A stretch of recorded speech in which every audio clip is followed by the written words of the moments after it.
નમસ્કાર મિત્રો, welcome to my channel GPSC સાથી. હું નિર્મલ પટેલ આપ સર્વેનું હાર્દિક સ્વાગત કરું છું. ફર્સ્ટ ઓફ ઓલ તો આપને આવનારી તમામ સ્પર્ધાત્મક પરીક્ષા માટે બેસ્ટ ઓફ લક. ખાસ કરીને રેવન્યુ તલાટી માટે. રેવન્યુ તલાટી માટેનો જે સિલેબસ હશે એ આપે કમ્પ્લીટ કર્યો હશે અને આપ અત્યારે એનું રિવિઝન પણ કરતા હશો, પણ આપને રિવિઝન દરમિયાન કન્ફ્યુઝન હશે કરંટ અફેર્સનું. તો આપના આ જ કન્ફ્યુઝનના સોલ્યુશનના ભાગરૂપે આપણે આજે વાત કરવાની છે જુલાઈ મહિનાના મહત્વપૂર્ણ કરંટ અફેર્સની, જેના અંતર્ગત આપણે વાત કરીશું sports, space technologies, environment, ministry, rank, states અને કેટલીક મહત્વપૂર્ણ ન્યૂઝની. આ વિડીયો જુલાઈ મહિનાનો પાર્ટ 2 છે. આના પહેલાં પાર્ટ 1 અપલોડ કર્યો છે, જેમાં વાત કરી છે appointment, award, books, days, defence, conference અને કલ્ચરની. જો ના જોયો હોય તો જોઈ લેજો. આપણે દરેક મહિનાના 2 વિડીયોઝ બનાવીએ છીએ. 2 વિડીયોઝ પણ પ્રોપર સ્લોટ વાઇઝ અથવા તો ટોપિક વાઇઝ હોય છે. ટોપિક વાઇઝ વિડીયો બનાવવાનું કારણ એટલું છે કે આપ જૂના પેપર કોઈ પણ જોઈ લો, કરંટ અફેર્સની અંદર મેક્સિમમ ક્વેશ્ચન આટલા ટોપિકમાંથી જ આવતા હોય છે. એટલા માટે આપણે દરેક મહિનાના 2 વિડીયો પણ પ્રોપર સ્લોટ વાઇઝ બનાવતા હોઈએ છીએ.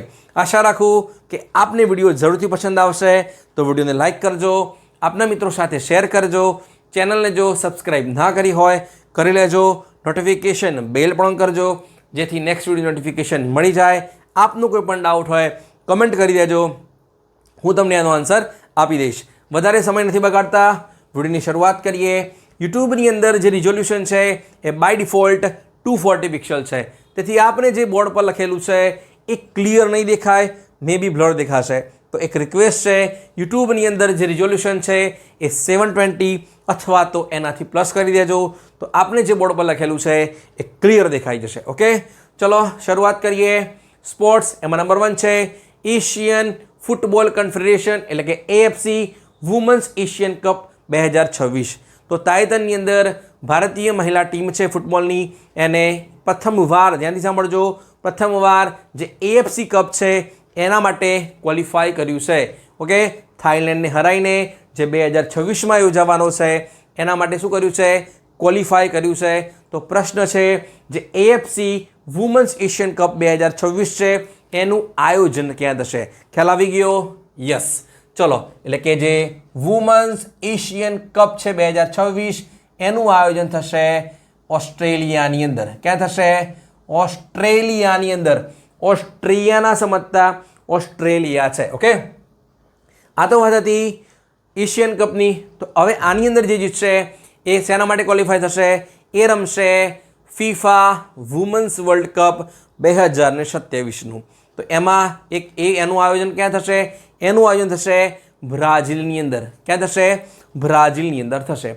પછી છે ફીફા ક્લબ વર્લ્ડ કપ. ધ્યાન કરજો, અહીંયા દેશોનો વર્લ્ડ કપ નથી, ક્લબની વાત થઈ રહી છે. ઓકે, તો એનું આયોજન ક્યાં થયું હતું? એનું આયોજન થયું હતું ન્યુયોર્કની અંદર. ક્યાં થયું હતું? ન્યુયોર્ક એટલે કે અમેરિકાની અંદર થયું હતું. બરાબર છે. તો કયો ક્લબ જીતે છે? એ જીતે છે ચેલ્સી જીતે છે, પણ કોને હરાઈને? PSG એટલે કે પેરિસ સેન્ટ જર્મનને હરાઈને જીતે છે. ઓકે, ક્લબ પૂછાય તો ચેલ્સી જીતે છે. બરાબર, પણ હું અહીંયા માની લો કે ક્લબ કાઢી નાખું છું. બરાબર છે, ધ્યાનથી સાંભળો. હું અહીંયા ક્લબ કાઢી નાખું અને પૂછું તમને કે ફીફા વર્લ્ડ કપ ક્યાં યોજાશે આવતા વર્ષે એટલે કે 2026ની અંદર? ઓકે, ખ્યાલ આવી ગયો? તો એનું આયોજન થશે અમેરિકા, કેનેડા અને મેક્સિકોની અંદર આયોજન થશે. સહજ મારી કેમ ચર્ચામાં છે? કેમ કે ટુર્નામેન્ટના ઇતિહાસની અંદર પ્રથમવાર આ ટુર્નામેન્ટ એવી હશે કે જેની અંદર ક્લાઇમેટને સૌથી વધારે નુકસાન થશે, એટલે કે પર્યાવરણને સૌથી વધારે નુકસાન કરતી જો કોઈ ટુર્નામેન્ટ હશે તો એ હશે ફીફા વર્લ્ડ કપ 2026 છે, જેનું આયોજન થવાનું છે અમેરિકા, કેનેડા અને મેક્સિકોની અંદર. એટલે સુધી ચલો, ફીફાનું હેડક્વાર્ટર જ્યુરિચની અંદર. પ્રેસિડેન્ટ કોણ છે? જિયાની ઇન્ફેન્ટિનો. ક્યારના છે? બરાબર છે. પછી વાત કરીએ યુરો કપ, પણ કોનો છે? ફિમેલનો છે, એટલે કે મહિલાઓનો છે. કોણ જીતે છે? એ જીતે છે ઇંગ્લેન્ડ. કોણ જીતે છે? ઇંગ્લેન્ડ. પણ કોને હરાઈને? એ હરાવે છે સ્પેનને. કોને હરાવે છે? સ્પેનને હરાવે છે. બરાબર છે. પછી છે FISU world university games. Edition કેટલામું છે? 32મું છે. ઓકે, કઈ જગ્યાએ આયોજન થયું હતું? એ આયોજન થયું હતું જર્મનીની અંદર. ક્યાં થયું છે? જર્મનીની અંદર. શોર્ટમાં લખું છું જી. ઓકે, જર્મનીની અંદર આયોજન થયું હતું. ઓકે, મેડલ ટેલની અંદર ભારતીય જે ટીમ છે એ કેટલા ક્રમે હતી? તો ભારતનું જે સ્થાન છે એ 20મા નંબર પર છે. કેટલા નંબર પર? 20મા. ઓકે, છેલ્લે 2023ની અંદર ચીનના શહેર ચેંગડુની અંદર આયોજન થયું હતું 31મું. એની અંદર ભારતનું સર્વશ્રેષ્ઠ પ્રદર્શન હતું. ઓકે, આશા રાખીએ નેક્સ્ટ યર જ્યાં પણ યોજાય તો ભારતીયનું જે પરફોર્મન્સ છે એ કાબિલ તારીફ હોય અને ટોપ 5ની અંદર ભારતીય ખેલાડીઓ છે એ જગ્યા બનાવે. બરાબર છે? ચલો, આ તો વાત હતી વર્લ્ડ યુનિવર્સિટી ગેમ્સની. પણ હું તમને પ્રશ્ન પૂછું કે વર્લ્ડ ગેમ્સ ક્યાં યોજાશે? ધ્યાન કરજો, યુનિવર્સિટી પૂછાય તો તમે માર્ક કરશો જર્મનીની અંદર. એડિશન છે 32મું. પણ પૂછાય છે વર્લ્ડ ગેમ્સનું આયોજન ક્યાં થયું છે? તો એ થયું છે ચીનના શહેર ચેંગડુની અંદર, જેની ચર્ચા આપણે ઓગસ્ટ મહિનાના કરંટ અફેર્સમાં કરી લઈશું. બરાબર છે? પછી છે વર્લ્ડ જુનિયર સ્ક્વોશ ચેમ્પિયનશિપ. એનું આયોજન ક્યાં થયું છે? એનું આયોજન થયું છે કેરોની અંદર. કેરો ક્યાં છે? ઇજિપ્તની અંદર. તો આની અંદર ભારતીય એક ખેલાડી છે જેનું નામ છે અનહત સિંઘ. શું નામ છે? અનહત સિંઘ. એને કયો મેડલ જીત્યો હતો? એ 110% તમને પૂછાશે. એ જીતે છે બ્રોન્ઝ મેડલ જીતે છે. કઈ ટીમની કઈ ટુર્નામેન્ટમાં? વર્લ્ડ જુનિયર સ્ક્વોશ ચેમ્પિયનશિપની અંદર. 15 વર્ષ પછી જીતે છે કોઈ ખેલાડી, ભારતીય ખેલાડી છે એ બ્રોન્ઝ જીતે છે. 2010ની અંદર દીપિકા પલ્લિકલ જીતે છે બ્રોન્ઝ અને 2005ની અંદર જોશના ચિનપ્પા જીતે છે સિલ્વર મેડલ જીતે છે. બરાબર છે? એટલે કે આ 3 શું છે? સ્ક્વોશના ખેલાડીઓ છે. ક્લિયર એટલે સુધી? નેક્સ્ટ છે ખૂબ જ મહત્વપૂર્ણ, જે આપ જાણતા હશો, ચેસ વર્લ્ડ કપ છે. પણ કોનો છે? મહિલાઓનો છે. એનું આયોજન ક્યાં થયું છે? એનું આયોજન થયું હતું જ્યોર્જિયાની અંદર. ઓકે, આઈ હોપ કે આપે તૈયાર કરી દીધું છે. તો પ્રથમવાર ધ્યાનથી સાંભળો, કોઈ દેશ દુનિયાની અંદર, કોઈ દેશની ટોપ 8ની અંદર 4 ખેલાડી હોય એવી ઘટના પ્રથમવાર બની હતી. ક્યારે? ચેસ વર્લ્ડ કપની અંદર. પણ કોનામાં? મહિલાઓની અંદર. એટલે કે દુનિયાનો પ્રથમ દેશ બન્યો હતો ભારત કે જેની ટોપ 8ની અંદર 4 ખેલાડીઓ હતી. તો આ 4 તમારે ધ્યાન રાખવાની છે. કઈ કઈ હતી? કોનેરુ હમ્પી, હરિકા દ્રોણાવલી, દિવ્યા દેશમુખ અને વૈશાલી રમેશ બાબુ. 4 ટોપ 8ની અંદર હતી. પણ ફાઇનલ મેચ રમાઈ હતી દિવ્યા દેશમુખ અને કોનેરુ હમ્પી વચ્ચે. તો જીતે છે કોણ? તો ભારતની પ્રથમ ખેલાડી. ધ્યાનથી સાંભળજો, ભારતની પ્રથમ ખેલાડી જે શું જીતે છે? ચેસ વર્લ્ડ કપ જીતે છે. તો એ બને છે દિવ્યા દેશમુખ બને છે. પ્રશ્ન છે કે જે દિવ્યા દેશમુખ છે એ ભારતના કયા રાજ્યથી બિલોંગ કરે છે? ક્વેશ્ચન ખ્યાલ આવી ગયો? તો એ છે મહારાષ્ટ્ર, એટલે કે નાગપુરથી બિલોંગ કરે છે. હવે આ જે દિવ્યા દેશમુખ છે, હવે શેના માટે ક્વોલિફાય કર્યું છે? હવે ધ્યાન કરો, અહીંયા વર્લ્ડ કપ તો જીતી ગઈ. બરાબર? દિવ્યા દેશમુખ 19 વર્ષની દીકરી છે ભારતની. આ વર્લ્ડ કપ જીતી. હવે જે નેક્સ્ટ યર યોજાશે એ યોજાશે કેન્ડિડેટ ટુર્નામેન્ટ યોજાશે, એમાં રમશે અને એ જીતશે. એની અંદર તો એ કોને ચેલેન્જ આપશે? એ ચેલેન્જ આપશે વુમન વર્લ્ડ ચેમ્પિયન છે, એ છે ચાઇનાની જુ વેનજુન છે, એને ચેલેન્જ આપશે. આશા રાખીએ જ્યારે પણ યોજાય તો જે રીતે દિગ્ગજ બને છે વર્લ્ડ ચેસ ચેમ્પિયન, તો ભારતની જે દીકરી છે એ પણ આગામી સમયની અંદર વુમન વર્લ્ડ ચેમ્પિયન બને. ક્લિયર એટલે સુધી? ચલો, હવે છે કેટલાક ક્વેશ્ચન છે. એ છે 87, 88 અને 89. ઓકે, આ પણ ચેસના છે, ગ્રાન્ડ માસ્ટર છે. તો પ્રશ્ન પૂછાય તમને, ભારતનો 87મો ચેસ ગ્રાન્ડ માસ્ટર કોણ બન્યો હતો? તો એ બન્યો હતો હરિકૃષ્ણન AR. કોણ બન્યું હતું? HAR, એટલે કે હરિકૃષ્ણન AR બને છે. ઓકે, 88મો પૂછાય તો એ જ છે દિવ્યા દેશમુખ, ભારતીય મહિલા ખેલાડી ચેસની છે. 88મી કોણ બને છે? દિવ્યા દેશમુખ. શોર્ટમાં લખી દઉં છું અહીંયા. અને 89મો પણ બની ગયો છે દિવ્યા દેશમુખ પછી. એ બને છે રોહિત કૃષ્ણા બને છે. કોણ બને છે? રોહિત કૃષ્ણા બને છે. ક્લિયર એટલે સુધી? હવે ક્વેશ્ચન તમને કહું, તમને આ તો વાત હતી વુમન્સ વર્લ્ડ કપ, પણ કોનો? ચેસનો. પણ તમને પૂછાય કે જે મેન્સનો જે ચેસનો વર્લ્ડ કપ છે એનું આયોજન ક્યાં થશે? ઓકે, 110% આ ક્વેશ્ચન તમને પૂછાશે જ. કેમ કે એનું આયોજન થવાનું છે ભારતની અંદર. પણ ભારતની અંદર ક્યાં? ભારતની અંદર યોજાશે ગોવા ખાતે. ધ્યાન કરજો, ઓપ્શન નંબરમાં તમને ગોવા દેખાય એ તમારે માર્ક કરવાનું છે. ક્લિયર એટલે સુધી? ચલો પછી અહીંયા મેં કેટલાક જે ખેલો ઇન્ડિયા ગેમ્સ છે 2025ના એના કમ્પ્લીટ એડિશન લખ્યા છે. સ્ટેપ બાય સ્ટેપ જોઈ લઈએ. બરાબર છે? ચલો તો જે ખેલો ઇન્ડિયા ગેમ્સ 2025 ધ્યાનથી સમજી લેજો અને એક પ્રોપર લિસ્ટ બનાવી લેજો. શરૂઆત કરીએ. ફર્સ્ટ ખેલો ઇન્ડિયા વોટર સ્પોર્ટ્સ ગેમ, પહેલું જે એડિશન છે એનું આયોજન થાય છે કઈ જગ્યાએ? દલ લેક, શ્રીનગર, જમ્મુ ને કાશ્મીર. શોર્ટમાં લખું છું. બરાબર છે? એનું મેસ્કોટ શું છે? એનું મેસ્કોટ છે હિમાલયન કિંગફિશર. શોર્ટમાં લખું છું આ પણ હિમાલયન કિંગફિશર. મેડલ ટેલની અંદર નંબર 1 જે રાજ્ય છે એ છે મધ્યપ્રદેશ. આ તમને પૂછાશે. ક્લિયર એટલે સુધી? કોઈ કન્ફ્યુઝન? ચલો પછી છે સેકન્ડ એડિશન ખેલો ઇન્ડિયા પેરા ગેમ્સ. એનું આયોજન થાય છે ન્યૂ દિલ્હી ખાતે. મેસ્કોટ છે યસ, એ છે ઉજ્જવલા. ઉજ્જવલા શું છે? વન ટાઈપ ઓફ સ્પેરો છે. ચલો મેડલ ટેલીમાં નંબર 1 છે હરિયાણા, બીજા પર તમિલનાડુ. ગુજરાતનો ક્રમ ધ્યાન રાખવો પડશે. યસ, ગુજરાત છે એ છે GJ6. યાદ રાખો તમે આ રીતે. ઓકે, વડોદરાનું પાસિંગ છે GJ6, એ રીતે તમે યાદ રાખી શકો છો. પછી છે 7મો ખેલો ઇન્ડિયા યુથ ગેમ્સ, જેનું આયોજન થયું છે બિહારની અંદર. મેસ્કોટ છે યસ ગજસિંહા. શું છે? G4 ગજસિંહા. શું છે? હાથી છે, આપણું નેશનલ હેરિટેજ એનિમલ છે. મેડલ ટેલી નંબર 1 એ છે મહારાષ્ટ્ર, બીજા નંબર પર હરિયાણા અને ગુજરાતનો ક્રમ કેટલો છે? એ છે GJ21, એટલે કે 21મા નંબરે હતું આપણું ગુજરાત છે. આશા રાખીએ કે ગુજરાતની અંદર ચાલે છે ખેલ મહાકુંભ, તો આગામી સમયની અંદર આપણા જે ગુજરાતનો જે ક્રમ હોય એ ટોપ 10ની અંદર હોય. બરાબર છે? પછી છે ખેલો ઇન્ડિયા વિન્ટર ગેમ્સ લદ્દાખની અંદર, ખેલો India beach games Dadra Nagar Haveli, Daman and Diu, અને ખૂબ જ મહત્વપૂર્ણ છે એ છે ખેલો ઇન્ડિયા યુનિવર્સિટી ગેમ્સ. એડિશન પૂછાય તો 5મું છે. એનું આયોજન પ્રથમવાર થશે રાજસ્થાનની અંદર. ધ્યાન કરજો, દરેકનું નથી, આ ખાલી યુનિવર્સિટી ગેમ્સ જ છે. એનું આયોજન થશે રાજસ્થાનની અંદર, પ્રથમવાર થશે. ઓકે, આશા રાખું કે આપનું કન્ફ્યુઝન દૂર થઈ ગયું હશે. પછી વાત કરીએ FIH men's junior world cup. ધ્યાન કરજો, હોકી વર્લ્ડ કપ છે.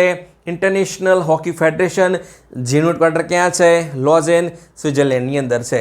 પણ કયો વર્લ્ડ કપ છે? જુનિયરનો વર્લ્ડ કપ છે. એનું આયોજન થશે ભારતની અંદર, પણ ક્યાં? એ થશે તમિલનાડુની અંદર થશે. ક્યાં થશે? તમિલનાડુની અંદર થશે. પછી છે ISSF શૂટિંગ વર્લ્ડ કપ, જે 2027નો છે, અને વર્લ્ડ ચેમ્પિયનશિપ છે જુનિયરની 2028. એનું પણ આયોજન ક્યાં થશે? ભારતની અંદર થશે, એટલે કે ઇન્ડિયામાં થશે. લોકેશન ફાઇનલ નથી. ઓકે, ઇન ફ્યુચર આવશે તો આપણે એડ કરી દઈશું. બરાબર. પછી વાત કરીએ તાજેતરમાં ચર્ચામાં રહેલ જે કર્ટિસ કેમ્ફર છે એ કઈ રમત સાથે જોડાયેલ છે? તો આ છે એ ક્રિકેટર છે. ક્રિકેટરમાં પણ શું છે? એ બોલર છે. ડ્રીમ 11 તો જાણતા હશે. બરાબર છે? શું છે? બોલર છે. ઓકે, કયા દેશનો ખેલાડી છે? એ છે આયર્લેન્ડનો ખેલાડી છે. ચર્ચામાં કેમ છે? ચર્ચામાં એટલા માટે છે કે મેન્સ પ્રોફેશનલ ક્રિકેટની અંદર દુનિયાની અંદર પ્રથમવાર કોઈ ખેલાડી હોય જેને 5 બોલની અંદર 5 વિકેટ લીધી છે, તો એ છે કર્ટિસ કેમ્ફર છે. કયા દેશનો ખેલાડી છે? આયર્લેન્ડનો ખેલાડી છે. ક્લિયર એટલે સુધી? પછી વાત કરીએ, ખૂબ જ મહત્વપૂર્ણ ઇવેન્ટ છે, એ છે વિમ્બલ્ડન ઇવેન્ટ છે. ઓકે, ટેનિસની જૂનામાં જૂની ઇવેન્ટ છે, આપ કહી શકો છો. ટાઇટલ છે ગ્રાન્ડ સ્લેમ છે. એનું આયોજન ક્યાં થાય છે? એનું આયોજન થાય છે લંડનની અંદર. ક્યાં થાય છે? લંડનની અંદર, એટલે કે બ્રિટનની અંદર, યુકેની અંદર. ક્લિયર એટલે સુધી? તો એમાં મેન્સ અને ફિમેલ્સ બંને તમારે ધ્યાન રાખવાની છે, અને કયા દેશથી બિલોંગ કરે છે એ પણ તમારે ધ્યાન રાખવાનું છે. બરાબર છે? ચલો સ્ટેપ બાય સ્ટેપ જોઈ લઈએ. તો જે વિમ્બલ્ડન છે એમાં જે મેન્સ છે એ કોણ જીતે છે? એ જીતે છે જેનિક સિનર. કોણ જીતે છે? Jannik sinner. કયા દેશનો ખેલાડી છે? એ બિલોંગ કરે છે ઇટલીથી બિલોંગ કરે છે. એટલે કે પ્રથમ ઇટાલિયન ખેલાડી જેને શું જીતી હોય? વિમ્બલ્ડન જીતી હોય તો એ છે જેનિક સિનર. કોને હરાવે છે? કાર્લોસ અલ્કારાઝ, જે સ્પેનનો ખેલાડી છે. ઓકે, ચલો પછી ફિમેલમાં જીતે છે પોલેન્ડની ખેલાડી ઈગા સ્વિયાટેક. કોણ જીતે છે? પોલેન્ડની ખેલાડી ઈગા સ્વિયાટેક. એ કોને હરાવે છે? એ હરાવે છે અમેરિકાની ખેલાડી અમાંડા એનિસિમોવાને. ક્લિયર સુધી? આ તો વાત હતી વિમ્બલ્ડન. હમણાં યુએસ ઓપન પણ યોજાયું તો યુએસ ઓપન કોણ જીતે છે? એ જીતે છે જેનિક સિનરને હરાવીને કાર્લોસ અલ્કારાઝ જીતે છે.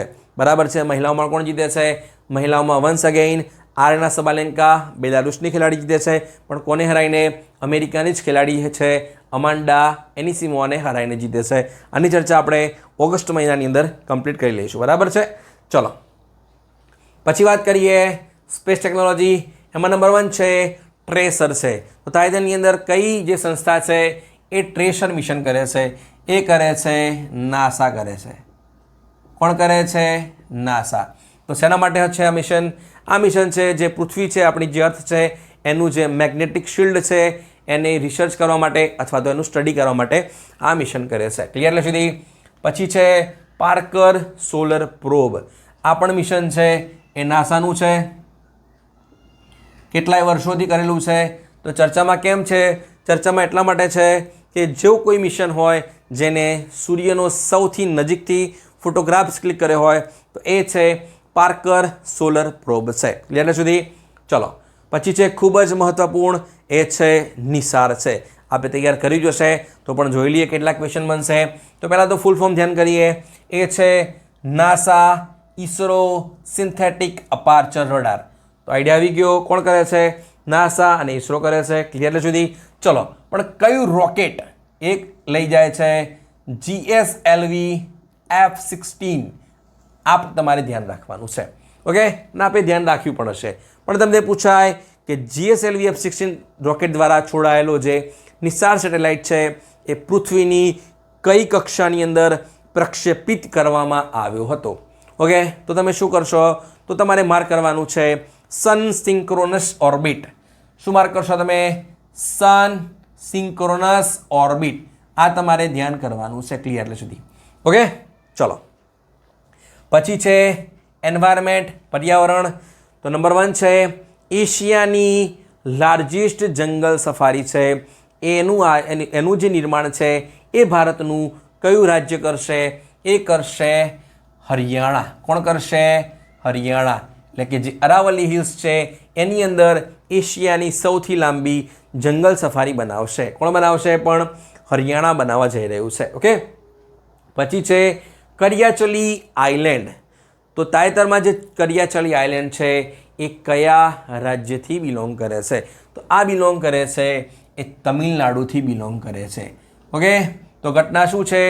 એટલે કે ઘટનામાં એવું છે કે જે Gulf of Mannar marine national park છે એની અંદર આવેલા 21 દ્વીપમાંનો એક દ્વીપ છે એને કહેવામાં આવે છે કરિયાચલ્લી કહેવામાં આવે છે.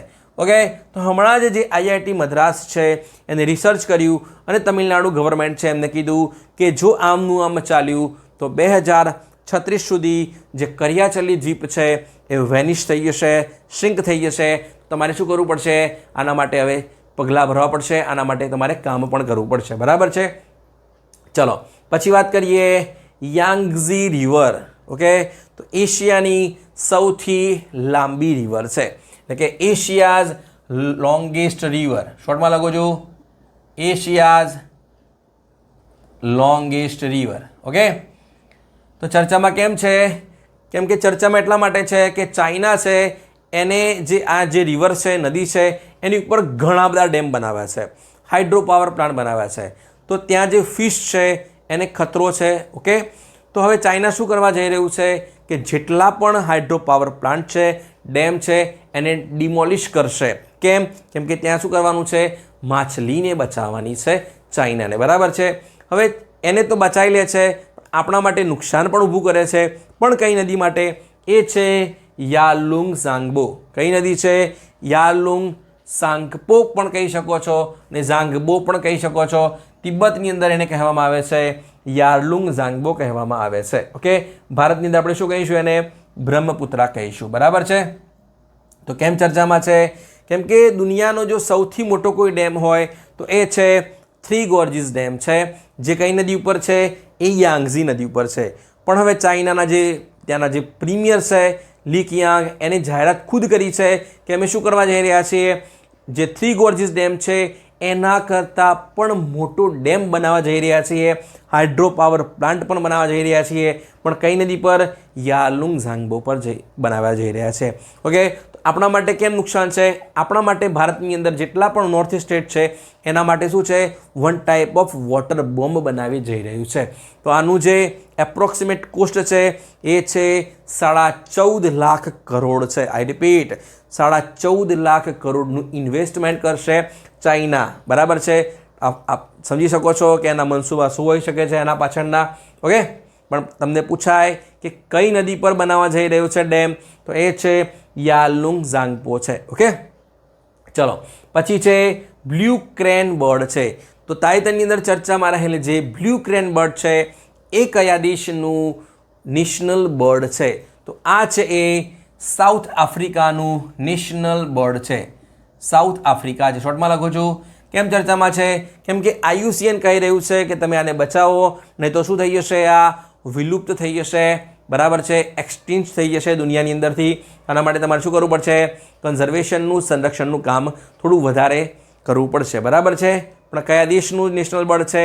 એ છે સાઉથ આફ્રિકાનું છે. અત્યારે IUCN સ્ટેટસ શું છે? એ છે વલ્નરેબલ છે. ઇન ફ્યુચરમાં એક્સટિન્ક્ટ થવાની શક્યતા છે. બરાબર છે. પછી છે વર્લ્ડ ફર્સ્ટ ડ્રાય કેપિટલ. તો 2030 સુધીમાં દુનિયાની પ્રથમ કેપિટલ જે પાણી વગરની રહેશે, એટલે કે સૂકી થઈ જશે. બરાબર છે. તો કયા દેશની અંદર છે? આ એ જ દેશ છે જેને રશિયાએ માન્યતા આપી છે. આ એ જ દેશ છે જે 2021થી તાલિબાન શાસન કરે છે. એટલે કે દુનિયાનો પ્રથમ દેશ જે અફઘાનિસ્તાનને માન્યતા આપે છે તો એ છે રશિયા છે. ઓકે, તો અફઘાનિસ્તાનની જે કેપિટલ છે કાબુલ, એ 2030 સુધીમાં દુનિયાની પ્રથમ ડ્રાયેસ્ટ કેપિટલ છે. બરાબર છે. તો જવાબમાં શું આવશે? અહીંયા કાબુલ. શું આવશે? કે ફોર કાબુલ. પણ કયા દેશની કેપિટલ પૂછાય તો તમારે માર્ક કરવાનું છે અફઘાનિસ્તાન કરશો. બરાબર છે. પછી વાત કરીએ મિસ્ટ્રી. એમાં નંબર 1 છે સી ફ્લડ. તો તાઇવાનની અંદર ભારતના કયા મંત્રાલયે C flood web page portal શું કર્યું છે? લોન્ચ કર્યું છે.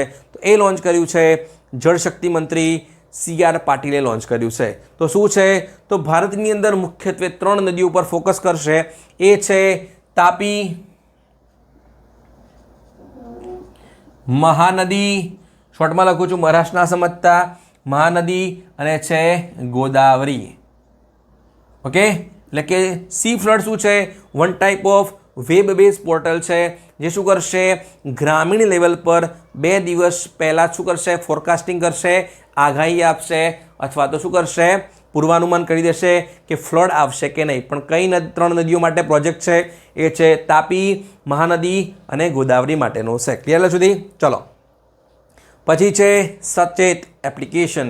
તો તાઇવાનની અંદર જે નેશનલ ડિઝાસ્ટર મેનેજમેન્ટ ઓથોરિટી છે એને પૂર્વાનુમાન કરવા માટે પણ કોનું? ચાહે ફ્લડિંગ હોય, અર્થક્વેક હોય, સુનામી હોય, એના પૂર્વાનુમાન માટે ભારતની અંદર કઈ એપ્લિકેશન લોન્ચ કરેલ છે? તો એ જ છે એ સચેત છે. પણ કોને ડિઝાઇન કરી છે? NDMA, નેશનલ ડિઝાસ્ટર મેનેજમેન્ટ ઓથોરિટીએ લોન્ચ કરી છે. ક્લિયર સુધી? પછી છે પ્રધાનમંત્રી ધન ધાન્ય કૃષિ યોજના. આઈ રિપીટ, પ્રધાનમંત્રી ધન ધાન્ય કૃષિ યોજના છે જેને કેબિનેટે મંજૂર આપી હતી અથવા ઇન્ક્લુડ કરી હતી હમણાં જે 2025નું જે બજેટ હતું એની અંદર. પણ હમણાં જ ગ્રાન્ટ એલોકેશન કરી છે અને જાહેર પણ કરી છે, લોન્ચ પણ કરી છે. તો શું છે? તો એ છે એ 2025-26થી લઈને 6 વર્ષ માટેની છે. કેટલા વર્ષ માટેની છે? 6 વર્ષ માટેની છે. આ તો વાત હતી ક્યારે લોન્ચ કરી, કેટલા વર્ષ માટે છે. પણ તમને પ્રશ્ન પૂછાશે કે જે પ્રધાનમંત્રી ધન ધાન્ય કૃષિ યોજના છે એ ભારતના કેટલા જિલ્લાઓને કવર કરશે? ખ્યાલ આવે છે ક્વેશ્ચન?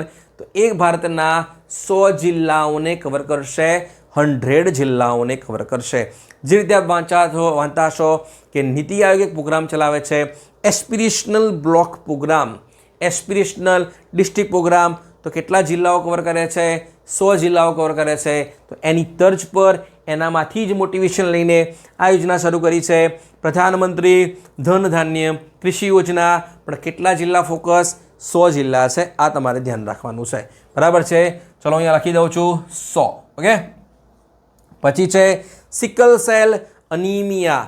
તો ભારત સરકારે 2023ની અંદર લોન્ચ કર્યું હતું national sickle cell anaemia elimination mission. એટલે કે ભારતની અંદર જે સિકલ સેલ અનીમિયા છે એને નાબૂદ કરવાનો છે આપણે કયા વર્ષ સુધીમાં? તો એને નાબૂદ કરવાનો છે આપણે 2047 સુધીમાં. તો હમણાં કેટલાનું સ્ક્રીનિંગ કર્યું છે? 1 કરોડ લોકોનું સ્ક્રીનિંગ કર્યું છે. કોને સિકલ સેલ છે એ બધી ખબર પડી છે. બરાબર છે? તેના ઉપર સરકાર કામ કરી રહી છે, એટલા માટે ઇન્ક્લુડ કર્યું છે. પણ કયા વર્ષે નાબૂદ કરવાનો છે? તો એ છે 2047 છે. લિમ્ફેટિક ફિલેરિયાસિસ પૂછાય તો શું કરશો? તો તમે માર્ક કરશો 2027. આ બંનેમાં કન્ફ્યુઝ થતા નહીં. ઓકે. પછી છે one day as a scientist છે. આ જે પ્રોગ્રામ છે એ કઈ સંસ્થા દ્વારા શરૂ કરવામાં આવેલ છે? તો એ શરૂ કરેલો છે CSIR. કોને કરેલો છે? CSIR એ કરેલો છે. એટલે કે જે આ પ્રોગ્રામ અંતર્ગત ભારતની અંદર જે યુવાઓ છે એની અંદર કેટલું પ્રોગ્રેસ થઈ રહ્યું છે સાયન્ટિસ્ટ બનવા માટેનું, તો એના માપદંડ કેટલાક ચેક કર્યા છે. બરાબર છે? તેને એક રિપોર્ટ આપ્યો હતો, એટલા માટે ઇન્ક્લુડ કર્યું છે. પછી છે રેન્ક. એ છે ગ્લોબલ લિવેબિલિટી ઇન્ડેક્સ 2025. એટલે કે દુનિયાની અંદર રહેવા માટે કયું શહેર ધી બેસ્ટ છે? તો આ ઇન્ડેક્સ આપે છે એ કોણ આપે છે? એ આપે છે ઇકોનોમિસ્ટ ઇન્ટેલિજન્સ યુનિટ, જેનું હેડક્વાર્ટર ક્યાં છે? લંડનની અંદર છે. તો નંબર 1 શહેર કયું છે? તો તમારે રહેવું હોય, બરાબર છે, સારામાં સારું શહેર દુનિયાની અંદર, તો તમારે ક્યાં જવાનું છે? તો તમારે જવાનું છે ડેનમાર્ક જવાનું છે. ડેનમાર્કમાં ક્યાં? પૌણો દેશ છે. આ વાંચતા છો GCRTની અંદર. બરાબર છે? તમે જશો કોપનહેગન. ક્યાં જશો? કોપનહેગન, એટલે કે ડેનમાર્કની અંદર જશો તમે. બરાબર છે? અને ક્યાં ભૂલથી પણ ના જવાય, ભૂલથી પણ ના જવાય એવો છેલ્લો દેશ છે, એ છે દમાસ્કસ. કયો છે? એ છે સિરિયા. ઓકે. આમાં આપણે ભૂલથી પણ જવાય નહીં, જોકે કોઈ જતું પણ નથી. બરાબર છે? ચલો. પછી છે હેનલે પાસપોર્ટ ઇન્ડેક્સ. બરાબર છે? તો ભારતનો ક્રમ કેટલો છે? એ છે 77. કેટલો છે? 77. ઓકે. તો શું છે? તો હેનલે પાસપોર્ટ ઇન્ડેક્સના આધારે ખબર પડે છે કે કયા દેશનો જે પાસપોર્ટ છે એ કેટલો સ્ટ્રોંગ છે. એટલે કે વિઝા ઓન અરાઇવલ મળે છે. બરાબર છે? કયા દેશની અંદર તમારા પાસપોર્ટના આધારે. તો ભારતનો ક્રમ કેટલો છે? 77 છે. નંબર 1 કોણ છે? નંબર 1 છે એ છે સિંગાપોર છે. કયો છે? સિંગાપોર. બરાબર છે? છેલ્લો કયું કન્ટ્રી છે? 99મો દેશ છે એ છે અફઘાનિસ્તાન છે. કયો દેશ છે? અફઘાનિસ્તાન છે. પછી છે ખૂબ જ મહત્વપૂર્ણ, એ છે ગિની ઇન્ડેક્સ છે. એટલે કે દુનિયાની અંદર અલગ અલગ દેશોની અંદર જે આવક છે અને સંપત્તિ છે એની લોકોની વચ્ચે જે વહેંચણી છે એ કેવી રીતે થયેલી છે, સમાન છે કે અસમાન છે, એની જે માપણી કરતો ઇન્ડેક્સ છે એને કહેવામાં આવે છે ગિની ઇન્ડેક્સ કહેવામાં આવે છે. તો આ રજૂ કોણ કરે છે? રિલીઝ કોણ કરે છે? એ આપે છે વર્લ્ડ બેંક આપે છે. કોણ આપે છે? વર્લ્ડ બેંક આપે છે. સ્કોર શું હશે? સ્કોર હશે 0થી લઈને 100 સુધીનો. જો કોઈ દેશનો 0 સ્કોર હોય તો સમજી લેવાનું કે એ દેશની અંદર આવકની જે વહેંચણી છે એ સમાન રીતે થઈ છે લોકો વચ્ચે. બરાબર છે? જો દેશનો કોઈ ઇન્ડેક્સમાં જે રેન્ક હોય અથવા જે સ્કોર હોય તો એ માની લો 100 હોય, તો જે આવકની જે વહેંચણી છે એ છે અસમાન છે. ઓકે. ખ્યાલ આવી ગયો? તો ભારતનો ક્રમ કેટલો છે? ભારતનો ક્રમ છે એ છે 4થો છે. કયો છે? સારી વસ્તુ છે. ઓકે. પણ સ્કોર પૂછાય તો તમે શું કરશો? સ્કોર છે ભારતનો 25.5 છે. ક્રમ પૂછાય તો એ છે 4 છે. બરાબર છે? નંબર 1 કયો છે? નંબર 1 છે સ્લોવેકિયા. ધ્યાનથી સમજો. સ્લોવેકિયા. અને બીજા નંબર પર છે સ્લોવેનિયા અને ત્રીજા નંબર પર છે બેલારુસ છે. ક્લિયર એટલે સુધી? ચલો. પછી છે મલ્ટી ડાયમેન્શન પોવર્ટી ઇન્ડેક્સ. આ પણ આપે છે વર્લ્ડ બેંક આપે છે. કોણ આપે છે? વર્લ્ડ બેંક આપે છે. શું કંઈ રેન્ક આપ્યો છે? ના. અને આપણું જે પાડોશી રાષ્ટ્ર છે એને એવું કીધું છે કે તમારા પાડોશીઓ છે એ અત્યારે ખૂબ જ પ્રગતિ કરે છે અને તમારી જે પોવર્ટી છે એ એક્સ્ટ્રીમ લેવલની છે. અમે તમને અલાર્મ આપીએ છીએ, વોર્નિંગ આપીએ છીએ કે કામ કરો તમારા દેશની અંદર, બરાબર છે, બીજા દેશનું જોયા વગર. તો કયા દેશની વાત થઈ રહી છે? એબ્સોલ્યુટલી શહેબાઝ શરીફ, પાકિસ્તાનની વાત થઈ રહી છે. ક્લિયર એટલે સુધી? પણ આપે છે કોણ? એ આપે છે વર્લ્ડ બેંક આપે છે. ઓકે, પછી છે ખૂબ જ મહત્વપૂર્ણ, એ છે સ્વચ્છ સર્વેક્ષણ 2024 અને 25. ક્લિયર એટલે સુધી? જેટલા પણ ક્વેશ્ચન બને છે આપણે જોઈ લઈએ. ઓકે, તો અપાય છે ક્યારથી? 2016થી અપાય છે. નોડલ મિનિસ્ટ્રી કઈ છે, તે કયું મંત્રાલય આપે છે? એ આપે છે ministry of housing and urban affairs. Okay, number 1. Clear એટલે સુધી? થીમ શું હતી? થીમ હતી રિડ્યુસ, રીયુઝ અને શું છે? રિસાયકલ. રિડ્યુસ, રીયુઝ અને રિસાયકલ છે.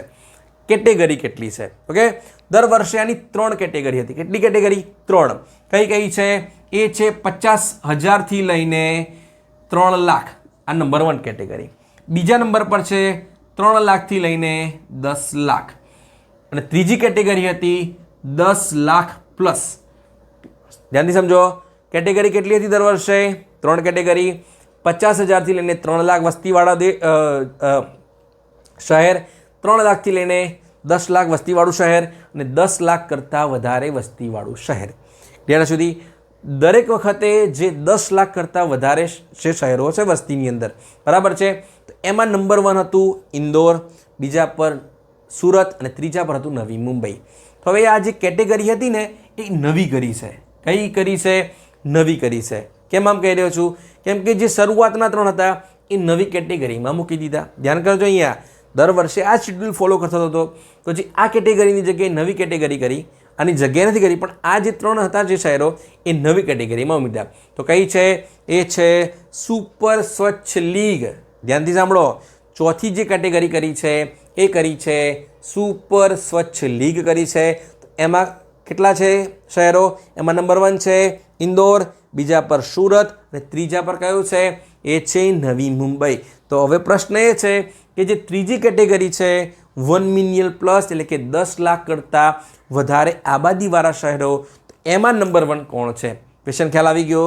એમાં નંબર 1 છે આપણું અમદાવાદ છે. શું છે? આપણું અમદાવાદ છે. તો સૌથી છેલ્લે કયું છે? એ છે મદુરઈ છે. કયું છે? મદુરઈ છે, તમિલનાડુનું છે. ક્લિયર એટલે સુધી? ચલો પછી કેટલીક ન્યૂઝની વાત કરીએ. એમાં છે નામીબિયા. કેમ કે હમણાં જ આપણા વડાપ્રધાન મોદીજી ગયા હતા, અલગ અલગ દેશોની યાત્રા પર ગયા હતા, તો નામીબિયા પણ ગયા હતા. એનું સર્વોચ્ચ સન્માન આપ્યું હતું, જેની ચર્ચા આપણે જૂના વિડીયોઝમાં કરી છે. ના જોયો હોય તો જોઈ લેજો, બરાબર છે. તો નામીબિયા ગયા તો ત્યાં યુપીઆઈની વધારે ચર્ચા થઈ. આપ અલગ અલગ દેશની અંદર વાંચતા હશો કે યુપીઆઈ ક્યાં લોન્ચ થયું. તો દુનિયાની અંદર એવા ઘણા બધા દેશો છે જ્યાં યુપીઆઈ આપણે લોન્ચ કર્યું છે. આ તો તમને ખ્યાલ હશે. તો અહીંયા કેમ ઇન્ક્લુડ કર્યું છે? તો ધ્યાનથી સાંભળો. દુનિયાનો પ્રથમ દેશ જેને national payment corporation of India સાથે શું કર્યો છે? ટેકનોલોજી એગ્રીમેન્ટ કર્યો છે. શેના માટેનો? યુનિફાઈડ પેમેન્ટ ઇન્ટરફેસ માટેનો. કેમ? શું કહી રહ્યા છે? તમે શું કરો? તમારી જે યુપીઆઈ છે એવી જે ટેકનોલોજી, એવી જે સિસ્ટમ છે એ અમારા નામીબિયા માટે પણ બનાવી દો. ઓકે, ઇવન આપણા જે વડાપ્રધાન મોદીજી છે એમને એક વક્તવ્ય ભાષણની અંદર કીધું હતું કે નામીબિયાના લોકો બોલે છે ટેંગી યુનેને. શું બોલે છે? ટેંગી યુનેને, એટલે કે one type of thank you બોલે છે. તો એના કરતાં પણ ઓછા સમયની અંદર શું થઈ રહ્યું છે? ભારતની અંદર મની ટ્રાન્સફર થઈ રહ્યું છે. એટલા માટે નામીબિયા કીધું કે તમે શું કરો? અમને યુપીઆઈ સિસ્ટમ આપો. ઓકે, પણ શું કરી આપો? બનાવી આપો. લોન્ચ નથી કરી, ધ્યાન કરજો, બરાબર છે. બનાવવાની વાત છે. ટેકનોલોજી એગ્રીમેન્ટ કરનારો દુનિયાનો પ્રથમ દેશ તો નામીબિયા છે. ઓકે, બીજી કઈ વાત છે? તો નામીબિયા શું કહી રહ્યું છે? અમે જોડાઈશું ગ્લોબલ બાયોફ્યુઅલ અલાયન્સની અંદર. જેનું હેડક્વાર્ટર ક્યાં છે? ભારતની અંદર છે. અમે જોડાઈશું CDRI કોએલિશન ફોર ડિઝાસ્ટર રેઝિલિયન્ટ ઇન્ફ્રાસ્ટ્રક્ચરની અંદર જોડાઈશું. એનું પણ હેડક્વાર્ટર ક્યાં છે? ભારતની અંદર છે. તો નામીબિયાની કોઈ મહેરબાની આપણી ઉપર? યસ. તો એ છે એ ઇન્ટરનેશનલ બિગ કેટ અલાયન્સ માટે નામીબિયાએ આપણને ખૂબ જ સપોર્ટ કર્યો હતો. શેના માટે? પ્રોજેક્ટ ચીતા માટે. 2022ની અંદર સર્વપ્રથમ જ્યારે આપણે ચીતા ઇન્ટ્રોડ્યુસ કર્યા ભારતની અંદર તો ક્યાંથી લાવ્યા હતા? 8 ચીતા લાવ્યા હતા નામીબિયાથી અને બીજા લાવ્યા હતા 12 સાઉથ આફ્રિકાથી. ચીતાની વાત ચાલે તો ચીતા ક્યાં છે? મધ્યપ્રદેશના કુનો નેશનલ પાર્કની અંદર છે. તો ત્યાંથી ક્યાં ટ્રાન્સફર કરવાના છે? એ કર્યા હતા ગાંધીસાગર વાઇલ્ડ લાઈફ સેન્ચ્યુરી. કઈ જગ્યાએ છે? મધ્યપ્રદેશની અંદર. બીજા ટ્રાન્સફર કરવાના છે રાની દુર્ગાવતી ટાઈગર રિઝર્વની અંદર. એ ક્યાં છે? મધ્યપ્રદેશની અંદર છે. અને હજુ ભારતની અંદર બીજા ચિત્તા લાવવાના છે. કઈ જગ્યાએથી? નામીબિયા, સાઉથ આફ્રિકા અને કઈ જગ્યાએથી? કેન્યાથી લાવવાના છે. પણ કઈ જગ્યાએ લાવશું? એ આપણે ગુજરાત માટે લાવવાના છે. ગુજરાતમાં પણ ક્યાં? ગુજરાતમાં લાવીશું આપણે કચ્છની અંદર, બન્ની ગ્રાસલેન્ડની અંદર રાખશું આપણે. બરાબર છે? ચલો ક્લિયર એટલે સુધી. ચલો નેક્સ્ટ છે માલદીવ ઇન્ડિપેન્ડન્સ ડે. પ્રશ્ન છે કે તાજેતરની અંદર ભારતના વડાપ્રધાન નરેન્દ્ર મોદીજીને તેના કયા દેશની અંદર તેના સ્વતંત્રતા દિવસ પર મુખ્ય અતિથિ રૂપે આમંત્રિત કર્યા હતા? ઓકે, તો એ મનાવવામાં આવ્યો હતો 26મી જુલાઈ. ઓકે, કઈ તારીખ છે? 26મી જૂન લખું છું, બરાબર છે?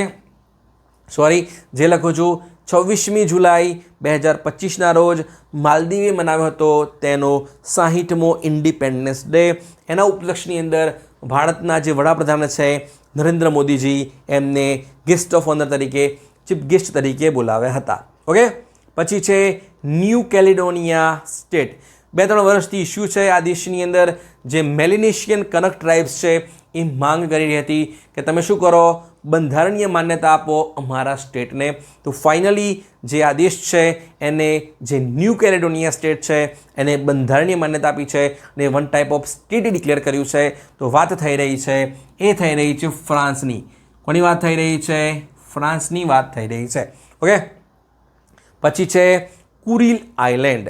તો આ જે આઇલેન્ડ છે એ કયા 2 દેશો વચ્ચેનો ડિસ્પ્યુટેડ એરિયા છે? તો એ છે જે ફોર જાપાન અને આર ફોર રશિયા વચ્ચે ડિસ્પ્યુટેડ આઇલેન્ડ છે.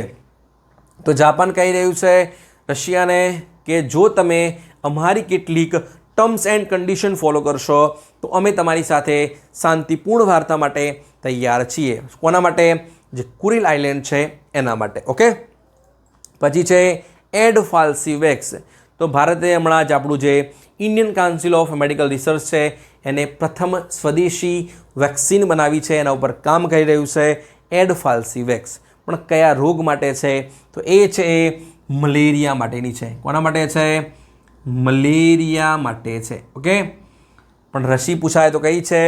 એડફાલ્સિવેક્સ છે. કોને બનાવી? ઇન્ડિયન કાઉન્સિલ ઓફ મેડિકલ રિસર્ચે બનાવી છે અને અત્યારે આગળ પણ કામ કરી રહ્યું છે.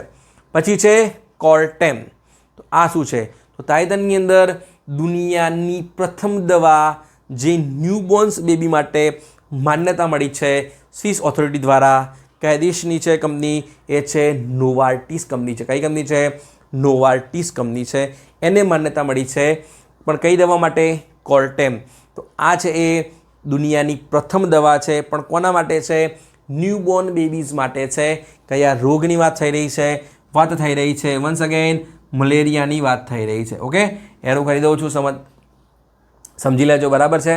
ચલો પછી વાત કરીએ સ્ટેટ્સ. એમાં નંબર 1 છે Indian institute of creative technology. તો તાઇવાનની અંદર, ભારતની અંદર કયા રાજ્યની અંદર કઈ જગ્યાએ ઇન્ડિયન ઇન્સ્ટિટ્યૂટ ઓફ ટેકનોલોજીનું કેમ્પસ એસ્ટાબ્લિશ કરવામાં આવ્યું છે? ઇવન શરૂ પણ થઈ ગયું છે, કોર્સિસ પણ શરૂ થઈ ગયા છે. એ શરૂ થયું છે, ચલો ક્લુ આપું, ઘણો ટાઈમ થઈ ગયો, કેમ કે એ શરૂ થયું છે એ જ જગ્યાએ કે જ્યાં ટેસ્લાએ પોતાનો પ્રથમ શું કર્યો છે? સ્ટોર ઓપન કર્યો છે. યસ, વાત થઈ રહી છે મહારાષ્ટ્રની. કોની વાત થઈ રહી છે? મહારાષ્ટ્રની વાત થઈ રહી છે. ઓકે, પછી છે ભારતનું પ્રથમ ડિજિટલ વિલેજ. એ કયું બન્યું છે? એ બન્યું છે યાકટેન વિલેજ. કયું છે? યાકટેન. યાકટેન વિલેજ ક્યાં છે? એ છે સિક્કિમ. એટલે કે યાકટેન વિલેજ છે એ સિક્કિમ છે. એ બન્યું છે ભારતનું પ્રથમ ડિજિટલ વિલેજ બન્યું છે. ઓકે, પછી છે ભારતનો પ્રથમ વોટર ટેકનોલોજી પાર્ક. એટલે કે ભારતનો પ્રથમ એક્વાટેક પાર્ક છે. એનું ઉદ્ઘાટન ક્યાં થયું છે? હેમંત બિશ્વ શર્મા કરે છે. એ કરે છે આસામની અંદર. ક્યાં કરે છે? આસામની અંદર કરે છે. પછી છે ભારતનું પ્રથમ જે રાજ્ય છે એ શું જાહેર કરે છે? Tribal genome sequencing project launch કરે છે, જાહેર કરે છે. એ છે આપણું ગુજરાત. કોણ છે? આપણું ગુજરાત. પછી છે શક્તિ શ્રી સ્કીમ છે. આ કયું રાજ્ય લોન્ચ કરે છે? એ લોન્ચ કરે છે ઓડિશા.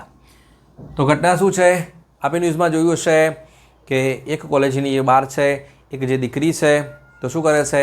આત્મહત્યા કરે છે, પણ સળગીને આત્મહત્યા કરે છે. તો આવા બનાવો ના થાય, છોકરીનું રક્ષણ થાય, એના ભાગરૂપે ઓડિશા સરકાર લોન્ચ કરે છે શક્તિ શ્રી સ્કીમ લોન્ચ કરે છે. ઓકે. પછી છે કુંડલકુલમ ન્યુક્લિયર પાવર પ્લાન્ટ. આપ વાંચતા હશો કઈ જગ્યાએ છે? તમિલનાડુની અંદર, સ્ટેટિક જીકેની અંદર. તો ચર્ચામાં એટલા માટે છે કે આપણા જે વડાપ્રધાન મોદીજી છે એમને કેટલાક પ્રોજેક્ટ્સ છે એમનું ત્યાં શું કરી છે? આધારશિલા રાખી છે. પછી છે ક્રીબ છે. તો દુનિયાની અંદર પ્રથમવાર નવું બ્લડ ગ્રુપ બન્યું છે, એ પણ ભારતની અંદરથી મળ્યું છે. તો એનું જે નામ છે એ છે ક્રીબ રાખવામાં આવ્યું છે. એનું ફૂલ ફોર્મ ધ્યાન કરો. CR એટલે કે ક્રોમર, I ફોર ઇન્ડિયા અને B ફોર છે એ બેંગ્લોર છે. એક મહિલામાંથી મળ્યું છે. દુનિયાનું પ્રથમ બ્લડ ગ્રુપ બન્યું છે. શું મળ્યું છે? દુનિયાનું પ્રથમ બ્લડ ગ્રુપ મળ્યું છે. બરાબર છે. તો ક્યાંથી બિલોંગ કરે છે મહિલા? એ કરે છે કોલાર, કર્ણાટકથી બિલોંગ કરે છે.